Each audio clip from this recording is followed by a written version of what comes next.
Waitress fired for helping black entrepreneur. What he does next makes headlines.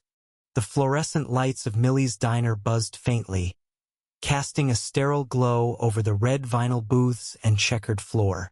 It was a Thursday evening in the small town of Fairview, where the air carried the weight of routine and unspoken rules. Sarah Thompson, a 24-year-old waitress with auburn hair tied in a loose bun, moved swiftly between tables, balancing plates of meatloaf and mashed potatoes. Her smile was warm, but her eyes betrayed a quiet exhaustion. She'd been working double shifts for months to save for community college, her dream of becoming a social worker flickering like a candle in a storm. At table 7, Marcus Grant sat alone, his navy suit a stark contrast to the diner's worn decor. A black entrepreneur from Chicago, Marcus was in Fairview to pitch his tech startup to a local investor. His app, designed to connect minority-owned businesses with funding, had gained traction online, but Fairview's conservative elite were skeptical. Marcus sipped his coffee, scrolling through his presentation on his laptop, unaware of the stares from nearby tables.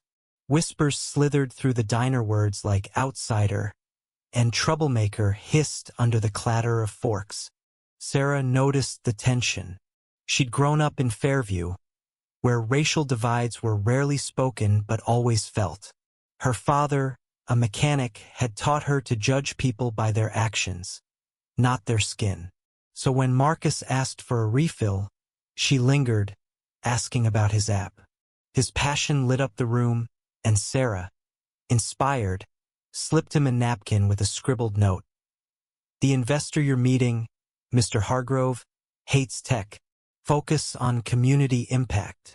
It was a small gesture born of instinct, but it would change everything. The next day, the diner was abuzz with gossip. Marcus's pitch had been a success. Hargrove, notoriously stubborn, had pledged $50,000. But when Sarah arrived for her shift, the manager, Carl, a grizzled man with a permanent scowl, called her into the back. "You been talking to that black fella?" he barked, his voice thick with accusation. Sarah froze, the napkin incident flashing in her mind. "I just gave him coffee," she lied, her heart pounding. Carl leaned closer, his breath sour. "Hargrove's pissed. Says you meddled. You're done here, Sarah." Her world tilted. "Fired? For what?" she stammered. "That's not fair. I was just—" Carl cut her off. "Fairview don't need your kind of help. Get out." The diner went silent as Sarah grabbed her coat, tears stinging her eyes. Customers stared, some with pity, others with smug approval. Marcus, who'd returned for lunch, overheard and stood, his chair scraping loudly. "This is because of me, isn't it?"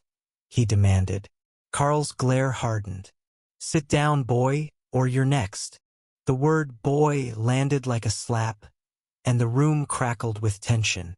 Sarah fled to the parking lot, her breath hitching. Marcus followed, his face a storm of guilt and fury. "I didn't mean for this," he said. "I'll fix it." Sarah shook her head, wiping her eyes. "It's not your fault. It's this town." But Marcus wasn't listening. He was already typing furiously on his phone, his jaw set. Sarah didn't know it, but that moment would spark a firestorm. The twist came in the form of Mrs. Evelyn Carter, a 70-year-old black woman who'd been quietly sipping tea at the counter during the confrontation. Evelyn was a Fairview legend, a retired teacher who'd taught half the town's kids, including Carl. She'd overheard everything and, unlike the others, she wasn't staying silent. Evelyn had spent decades navigating Fairview's prejudices, and she recognized Sarah's act as rare courage. That night, she posted a video on X, her trembling voice recounting the firing, Sarah's kindness, and Carl's bigotry. "This ain't just about a job," she said, her eyes piercing the camera. "It's about what's right." The post went viral. By morning, justice for Sarah was trending. Marcus amplified it, sharing his own story. How Sarah's note had saved his pitch. How her firing exposed Fairview's underbelly. News outlets picked it up, and soon, reporters swarmed the diner. Carl, flustered, doubled down, claiming Sarah had caused trouble. But the tide was turning. Protesters gathered outside Millie's, holding signs that read "Fairness for Fairview." Local businesses, fearing backlash, distanced themselves from Carl. Hargrove, the investor, issued a public apology, admitting he'd pressured Carl after misinterpreting Sarah's help. Marcus didn't stop there. Using his startup's platform, he launched a crowdfunding campaign to help Sarah pay for college. Donations poured in $10, $50, $100 each, accompanied by messages of support. "You stood up when it counted," one read. Sarah, overwhelmed, cried when Marcus showed her the total. $75,000, enough for tuition and more. But the real surprise came when Evelyn organized a town hall meeting. Hundreds attended, black and white, young and old. Sarah, hesitant, spoke about her dream of social work, her voice shaking but clear. "I didn't help Marcus for a reward," she said. "I did it because it's what we owe each other. See past color, past fear." The meeting was a turning point. Carl, facing boycotts, retired in disgrace. The diner's new manager, a young woman named Lila, rehired Sarah and implemented diversity training. Marcus's startup secured more funding, and he hired Sarah as a community liaison, her first step toward her dream. Fairview began to change, not overnight, but in small, meaningful ways. Neighbors who'd once avoided eye contact started conversations. A mural honoring Evelyn's activism went up downtown. In the end, Sarah and Marcus stood together at the diner's reopening, now a symbol of hope. Evelyn, frail but radiant, cut the ribbon.